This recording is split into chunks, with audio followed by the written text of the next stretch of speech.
What's up, guys? Sean here from Srkcycles.com and Srkcycles YouTube channel.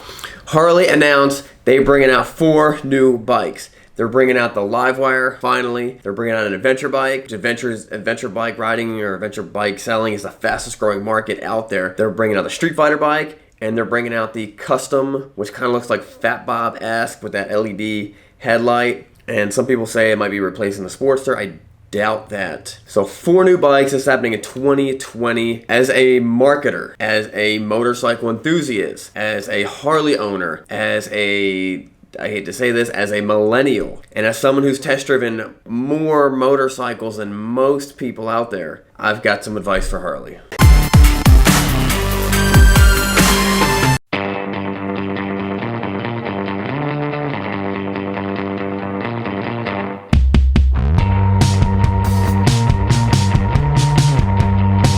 One, let's put this air-cooled thing to bed. Now, I know that the streets were water-cooled. I know that the V-Rod was water-cooled. I know you've been dabbling with water-cooled since like 2010 with the Limiteds and putting water-cooled heads. And I think the CVLs are water-cooled heads. Let's just, for these bikes, obviously the Livewire is, I don't think it's going to have any cooling, just electric motor.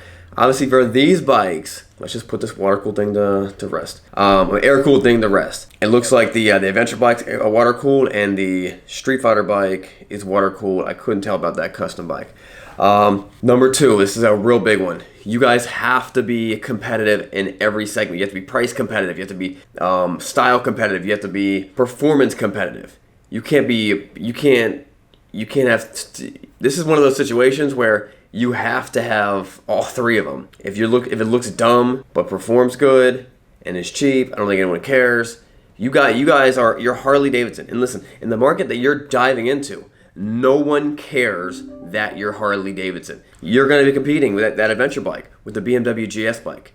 Do you think you can get, it's not going to be easy. You think you think those guys are just waiting? Imagine the guy, put in your head, the guy who was riding a BMW GS bike. You think he's just waiting for Harley Davidson to come out with an adventure bike? He's absolutely not. So if it's not priced competitive, performing competitive, looks awesome, I think you're dead in the water. Because what you're trying to do is you're trying to hit people who are not your current market. Now, with your current market, you can probably put out just something with the Harley Davidson name on it, and someone might buy it. But because these are so different, these are so completely out of the Harley Davidson norm, you're hitting a new market. Number 3, not everything needs to be belt-driven or V-twin. I know that, the American flag, there's no belt drive system on the American flag. There's no V-twin system on the American flag. It looked like the adventure bike is actually chain, which makes sense. That'd be awesome. And it looks like the Street Fighter bike is belt. I don't know why that is, but I'm just saying it doesn't have to be belt. I know it's your thing now. It doesn't have to be belt. 4, I think you guys on these, let's say the Street Fighter bike, do something to separate yourself from the rest, to be unexpected, just to step it up a notch. Specifically with that Street Fighter bike, going back to price,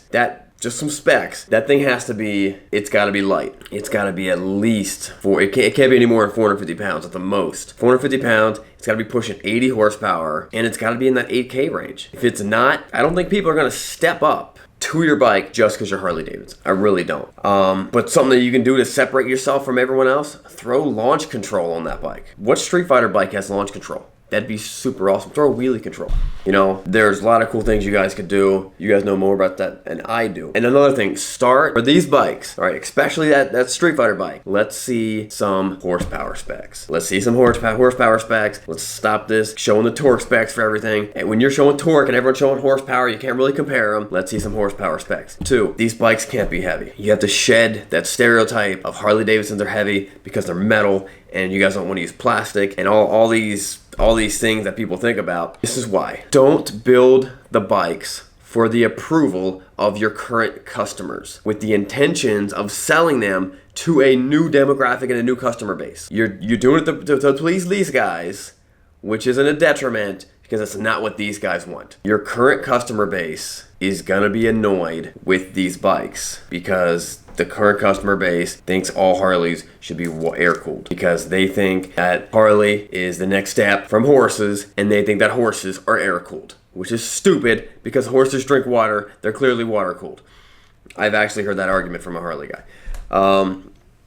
But obviously the things about Harley that are great, that still need to stay the same, is the quality, the reliability, the great service. But you need to make sure that this is real important. You need to make sure that the salespeople, the dealership, the dealer owners, the service guys, the Harley Corporation is all backing these bikes. That it's clear that they like these things. You should be spending half of your propaganda, half of your advertising money to your own dealerships to say, these bikes are awesome, here's why they're awesome, you gotta check out these bikes. Because I did not get that feeling, that impression from the streets. The only impression I got from the guys that, from the dealerships about the Street 750s was that more of like, I'm a salesman, I'm gonna push this product. But oh, do you have one? No, I'm not gonna buy that junk. You know what I mean? Like, you gotta get your salesmen, the people who are pushing it, the people who are servicing these products, to be behind it. And if you make a good product, maybe get some different salesmen. I think I could see people being behind that product. They look awesome. I think that's important. I think that's where the ball was definitely dropped when it came to the other street bikes, the other Street 750s and the Street 500. So guys, these things have to perform in price, performance, and quality. It is a negative. It's not going to be easy to get a guy who rides a Yamaha to be like, oh, now I'm going to buy a Harley. I sell used bikes, used Harleys and used sport bikes. There are a lot of people out there who they just like Harley Davidson, but it's a very few amount of people who just love Harley, and they're like, oh, I'm gonna buy this because it's a Harley. You have people out there who would only ever buy a Chevy, only ever buy a Dodge, only ever buy a Ford, and then the next car they roll up is a Hyundai. The next car they roll up is a Kia. This is crazy. Brand loyalty is dying off. I will admit this. I've not met that many people that have a Ford, Chevy, Dodge, Kia, or Hyundai tattoo. So a lot of guys have Harley tattoo. So you do, crushing it on the tattoo market. That is my advice. One more thing that you guys could do. Get those bikes out to people like me, moto vloggers, test drivers, people who are gonna put them to its paces, people who are gonna show them. Use people like me, specifically me. Get me all three of those bikes, especially the Livewire and the street bike, and give me all three of them. Get me all three of those bikes to test drive, to put them to its paces, and to bring out the amazing, great qualities of those bikes. I am pumped. We'll see you guys later. Don't forget to subscribe. We got a bunch more test drives coming up. All right, guys. What's up, guys? I'm Sean. Thanks for watching that great video. And as always, click down here to subscribe. And here's the next fun video for you guys to watch. We'll see you guys next time. And that wasn't far enough away. And I had no clue.